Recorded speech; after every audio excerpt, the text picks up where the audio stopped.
Welcome to the T2 Hubcast. Join T2 and guests as they discuss all things personal and professional development.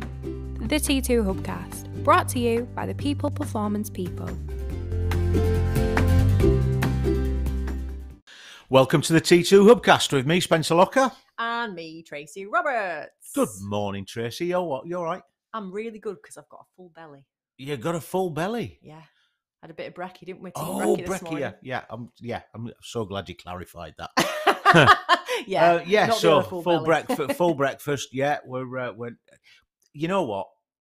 I'm a little bit, because I was getting a bit excited about doing this podcast. Yeah. Because this morning we had a brief chat, and what you were talking about, which is what we're going to be podcasting about, really sort of caught my interest, and I was sort of I actually threw my breakfast down my neck, too quick. And didn't really sort of take time to really appreciate it, because I wanted to get in here and talk to you about these toxic five, because what we're talking about is this toxic five, and I don't want to go into any more detail than that, because I do believe that it'll give the game away and it'll lose impact. So I'm not going to say any more. So can you share with us, me and the nice listener, what we're talking about this morning, please? Well, we're going back to a place close to our heart here at T2, right? Because a lot of the work we do with teams, and sometimes executive teams, sometimes lower level teams, is all about, Lencioni's work, right? So we go back to the principles of fundamentals of trust and all those things. And toxicity comes up a lot, doesn't it? Because we do a lot of work on psychological safety. Obviously, we get a lot of narrative in the room, don't we? Sometimes when we start these conversations about stuff that people have observed, we've certainly got experience of that for sure. Yeah. And the reason that this kind of conversation came about is obviously it's something that's very, like I say, close to our hearts, and we're all kind of looking at the data and the research that comes out. And some research that came out, the first part of it came out in January, and the second part came out sort of March, April. It came out from MIT Sloan, and it's Donald and Charles Sull. And if you guys want to look it up, by the way, you can readily find it on Google. They run a company called Culture X. Yeah. And they did a whole lot of research over a period of time, like linking back mainly to like round about the time where COVID hit, and up into 2021, where they class it as a sort of period of the Great Resignation. So if you type the Great Resignation into Google, you'll get all sorts of stuff comes up. Yeah. And for those of you who are employers in the room, you might resonate with that. And really a lot of the research, there's kind of two prongs to it. One part of it is why people's decisions were made during that period, what changed, why people decided to jump ship and move jobs. And then the follow-up stuff was all about the reasons and the real deep-rooted stuff that was in there. And what they did was they took all this data together. There was like 128 topics in total that they kind of pulled. And they kind of analysed about 34 million online kind of profiles to identify people that had recently left in that period. Right. And this allowed them to kind of estimate roughly the company attrition rates in what they class as the Culture 500, which was interesting. So this is like a real big sample of large for-profit companies mainly that employ nearly a quarter of private sector workforce. So this is a big chunk of people, right? Big, yeah. So the data that they're getting from this is really what we're going to talk about today, because what they've done is taken these two pieces of information and almost put them together like a jigsaw and said, right, listen, we believe that toxic culture is driving this Great Resignation. Yeah, because a lot of people are making assumptions about why people are jumping ship. So the reality is, what can we do about it? And I think that's the most important thing is, are we actually sitting back and looking at our attrition rates as a business and thinking, well, why are we burning people? Why are they leaving early? What's that saying? You need to stop pulling people out of the stream. You need to run up the stream and find out why they're falling in the first place. I think that's the expression. You know what? That's the first time I've heard that, but I like it. I get it. So that's where I thought we'd go today, because we can have a good conversation about this because we experience a lot of stuff that comes out in the room, right?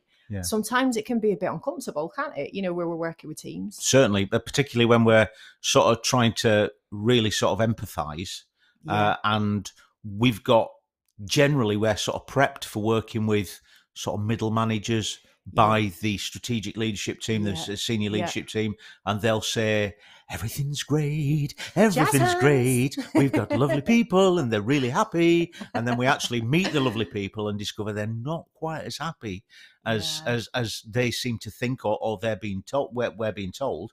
And it's usually because of senior leadership team members or organizational stuff, definitely. Well, we the interesting thing is, because of the way we go in it, living by the Bible of the Lencioni pyramid, which we do, we generally go into work on trust and vulnerability as the solid foundation. And it's not till we dig deeper into that we realize psychological safety is maybe a little bit out of check. And there's sometimes even a bit of a warped kind of sense of, this team's one way, this team's another way. And one thing it does bother me is that, if you look at culture as a whole, people assume that you can go, that company's got a brilliant culture, it's fantastic. The truth is that even in a company that's generally fantastic, they're still going to have pockets of toxicity, right? It can be one particular team. It can be one particular person. So I think it's probably important to realize that you can't stamp it all out completely. What you can do is try and control elements of it. And I think that's important, because I think a lot of people say, well, they look at it the other way around sometimes. They say, well, it's like climbing a mountain. How do I deal with that now?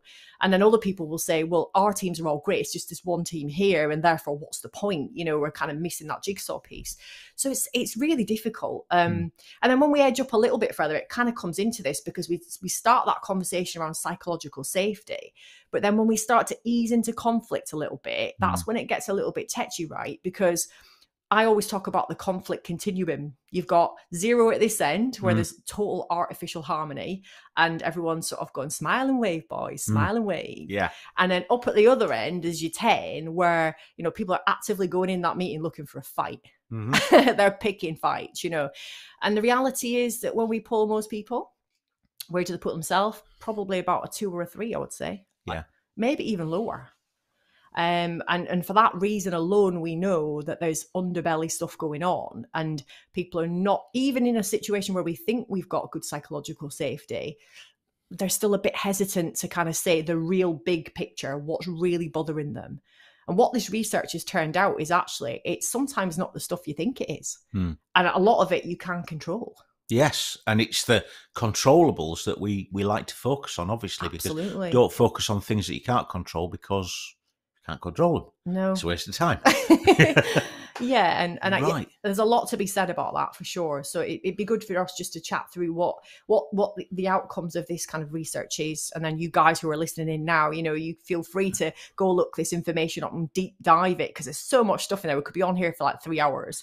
But we're just going to give you a bit of a summary, really, and sort of hopefully deep dive some of the interesting bits, the highlights. Yeah, and that's one of the things that I thought we ought to do a podcast on it, because I think that some of the details that you were throwing at me earlier on, I just thought, wow, even just one of those that we wanted to explore would be fascinating. But there was loads of stuff. So go on then, fill us in, metaphorically speaking. I think if we strip it back to the start, which is where we're talking about this Great Resignation, I've certainly been party to loads of conversations about this over the last sort of 6 to 12 months.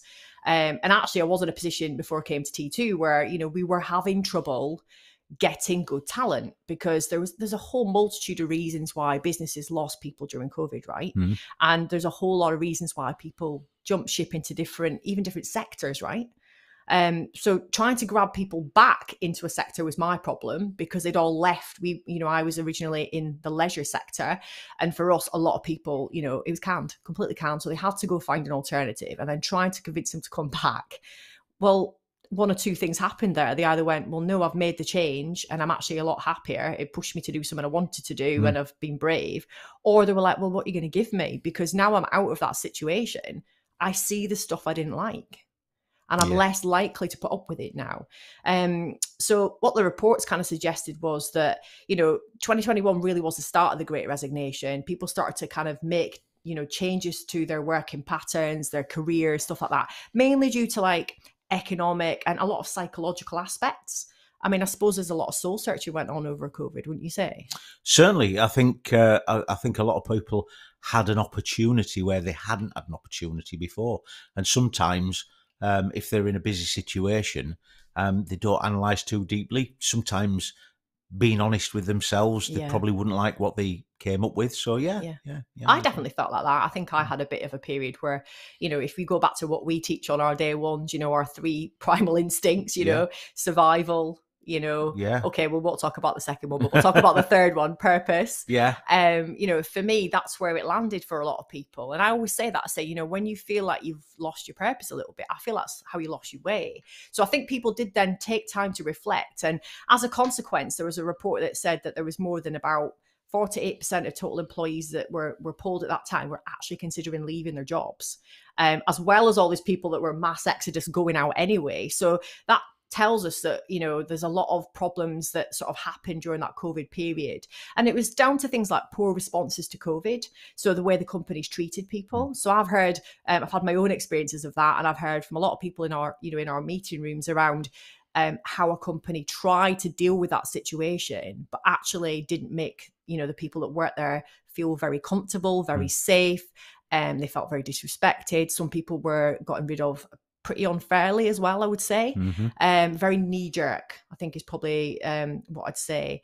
And then sometimes it was down to the fallout after it. So they were okay during it, but they had this tentative feeling all the way through, is it going to be me next? What's going to be the change? And as a consequence, went into that period of consideration. Is this for me? Is it worth it?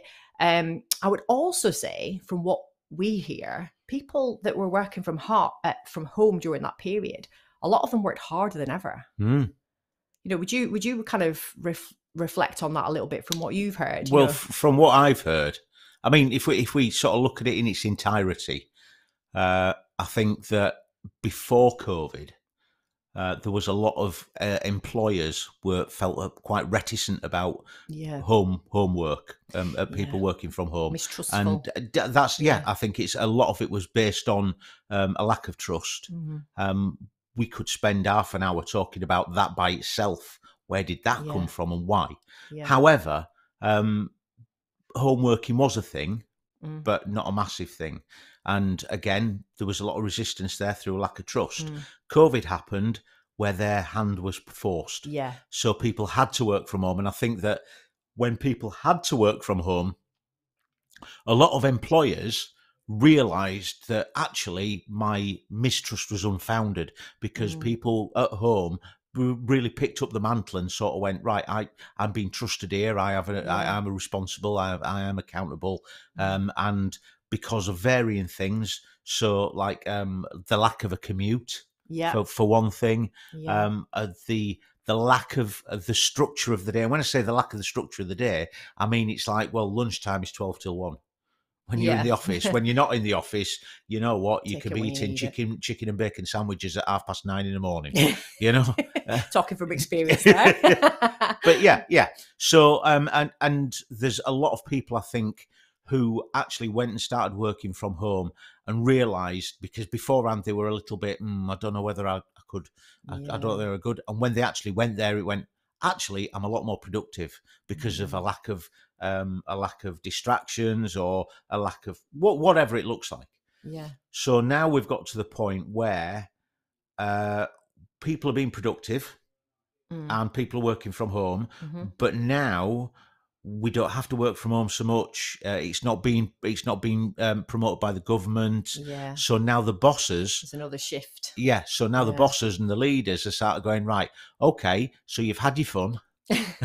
You've been working from home. Now we want control back again. So now we're finding that people don't want to go back to the office so much. But don't get me wrong, it's not everybody. Some people like going back to the office. They like the socialising. But the other people who struggled in the office, but what, accepted it as this is the way it is, have now had a taste of what really suits them. And how is it going to work now? Because and I think you're spot on. And I think the biggest thing for me during that period is, and it was something that we've spoken a lot to people we've been working with, is we just flip reverse. Some companies were really well organized and infrastructure was there to support people at home. They understood the differences between the experience of working at home and the experience of working in the office. The people who got it right managed that well, and what they did was manage the distance. And what I mean is the social distance, the physical distance, you know, the learning distance, all those things, and understand that the people at home and the people at work in the actual office, they have to have the same experience, right? And that will add to culture as well, because, you know, people who were working from home reported things like they felt like, you know, the black sheep, so to speak, of the business, because they were not getting the same experience, if you like. And then people in the office were saying, well, I don't get the flexibility. So there was a little bit of an element of that going on, right?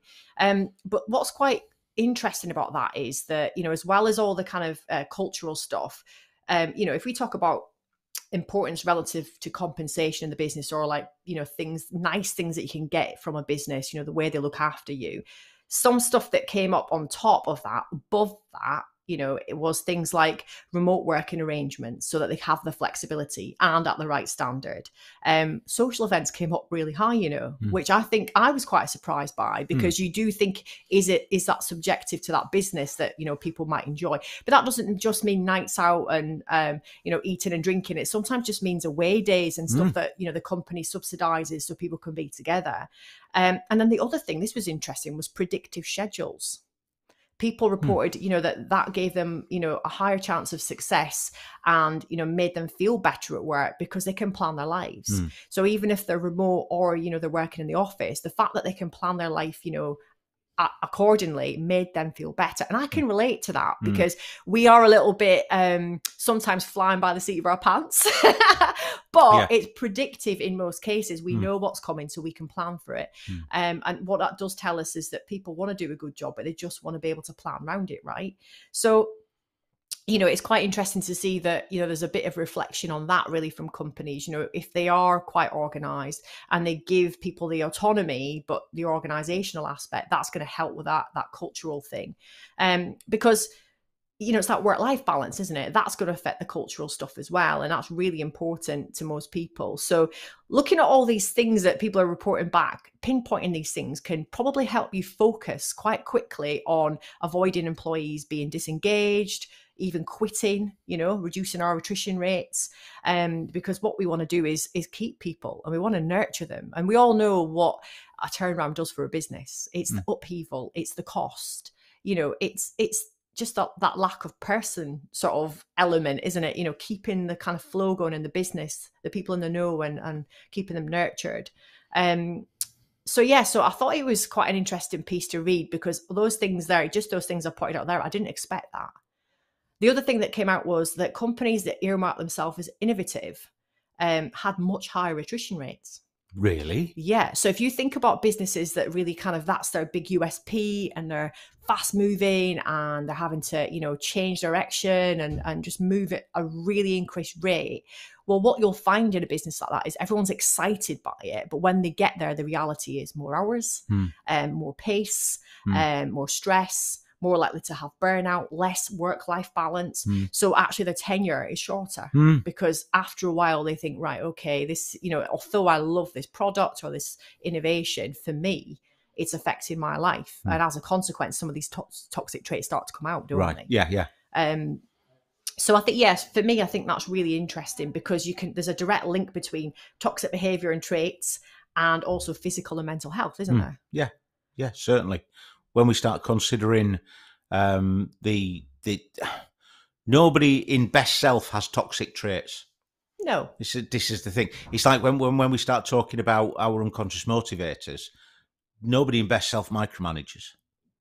No matter how much you try and justify it, and you might sort of say, "Well, I'm not actually micromanaging. I'm encouraging from a distance, or whatever." Encouraging from a distance. I like that. That's really good. But yeah, this is the thing: is when we start talking about toxic traits, this is gonna massively impact people's mental and emotional well-being.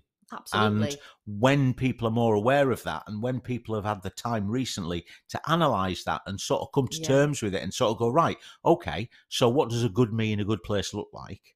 And what does a bad me in a bad place look like? Yeah, for sure. Right, where I am at the moment looks more like that than that. Yeah. But it's that reflection piece. And I think if you're working in a fast-paced environment, you don't always have that time to think like that, do you? And be kind of take yourself on the outside and go, right, what do I need to do? What's missing? The report actually states that, you know, toxic behavior can actually increase chances of really major diseases from something like 35% up to 55%.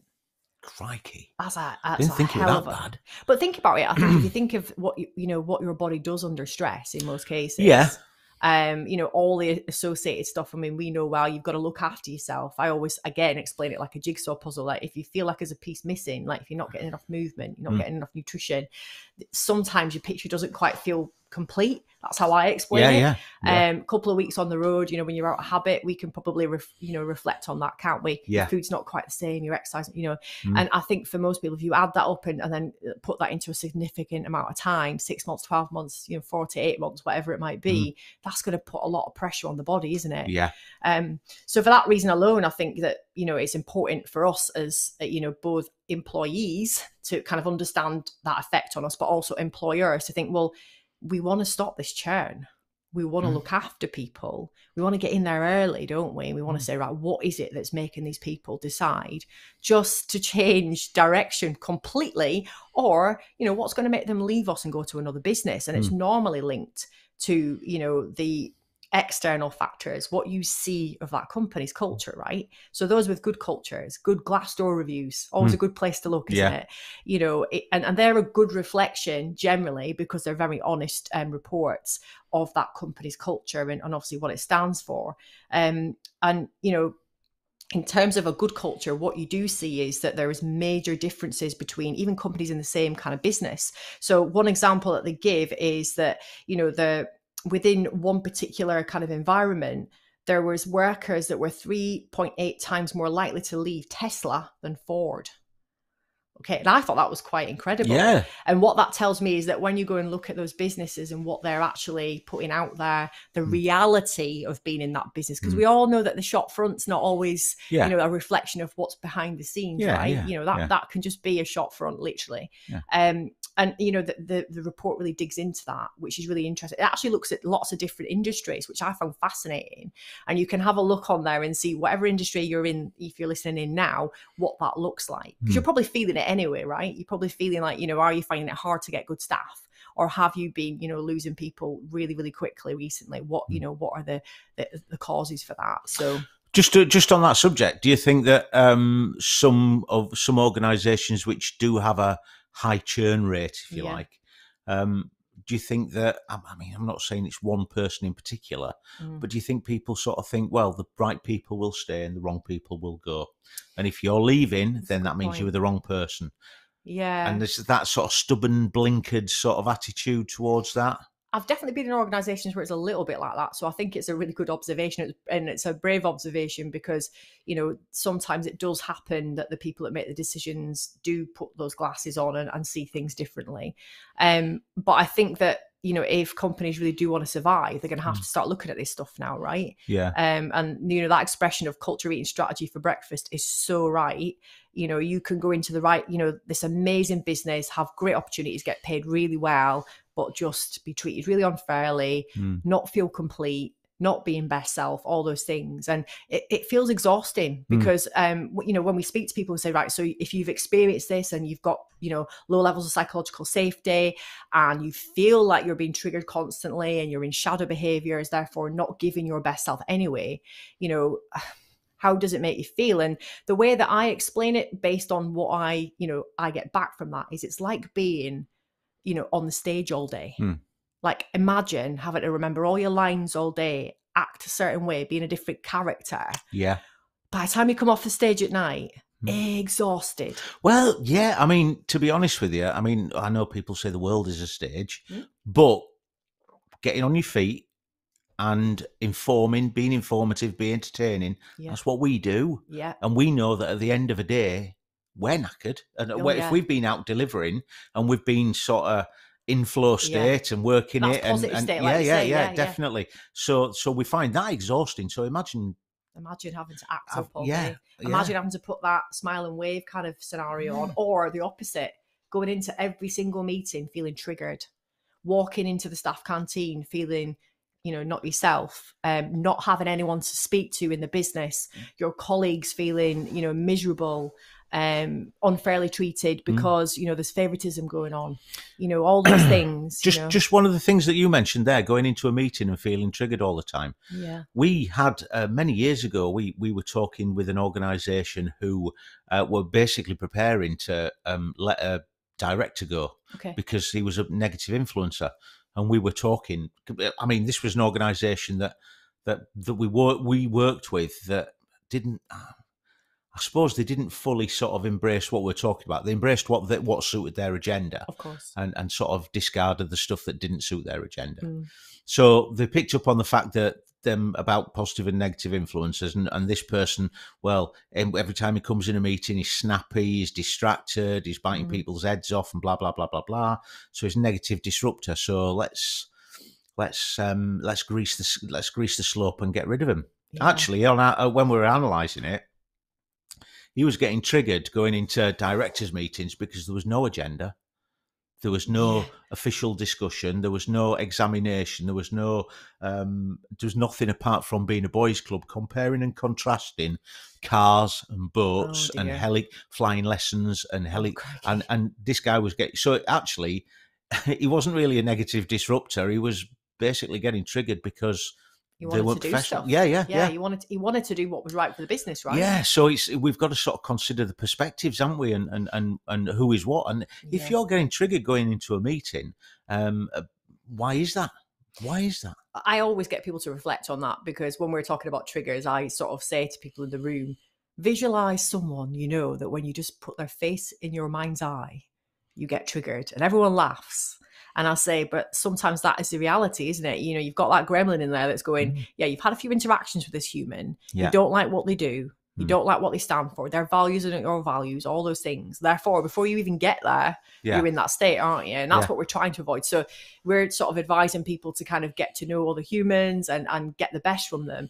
And the reality is that doesn't always happen, which leads to this toxic 5. But the reality is that toxic culture is by far the strongest predictor of attrition. 10 times more important than all those compensatory aspects. So all the nice stuff that goes on in a business. Yeah. So, you know, it's important that we do think about this. So should we look at this top 5 so people can know where to look? Yeah, let's do that. So remember, it was a load of topics grouped into, like, you know, sort of shorter, more snappy topics, similar kind of wording and explanations. Yeah. And there's a lot more in the report, guys. So that's why I'm kind of leaving you to kind of do a deep dive of it, or else like me and Spence would be here for 3 hours. Yeah. But the top thing was disrespectful. Disrespectful behavior, you know, and how people feel in the business, which I guess again rings true to what we're saying there, doesn't it? Yeah. That was one of the most important things, was that how they were made to feel, you know, felt like, you know, not a vital cog, the way they were spoken to, the way they were treated, which I think is, you know, quite prevalent, let's be honest. Yeah. And the second one was non-inclusive. Okay. Now that encompasses everything that we talk about inclusivity, you know, all the way from the more obvious stuff, all the way down to just people feeling like they weren't included in things. Yeah. So on the bigger scale, it's all the LBGT, and all that sort of stuff, and also all the way down to people who just did not feel connected with that organization and felt almost isolated. The next one was unethical. Unethical. So, you know, people are feeling a lot stronger about situations now, and if they feel that they're not connected with that, then this was, you know, one big reason that they would move on from a business, you know, even if it's just elements of that business that they don't connect with. And we know from like millennials and Gen Zs, they're more likely to take a stand on those things, right? Yes, yeah. So that's important. Cutthroat, okay? Backstabbing, negative behavior, all the stuff we talk about on our Lencioni days, you know, the little side conversations going on and people just being very kind of straight down the middle with things. That was the fourth one. And then the last one was abusive. Which sounds like a harsh word, right? It does, yeah. And this is, just to point this out, that's sustained behavior. It's not just occurrences that, you know, oh, you know, my boss came in and had a bad day sort of thing. We're talking about sustained abuse within the workplace. So that's disrespectful, non-inclusive, unethical, cutthroat, and abusive. They're the top 5 things that are indicators, okay? Now, if you really wanted to dig down into that in your business, you could, right? Yeah. And the paper will definitely give you more information on that.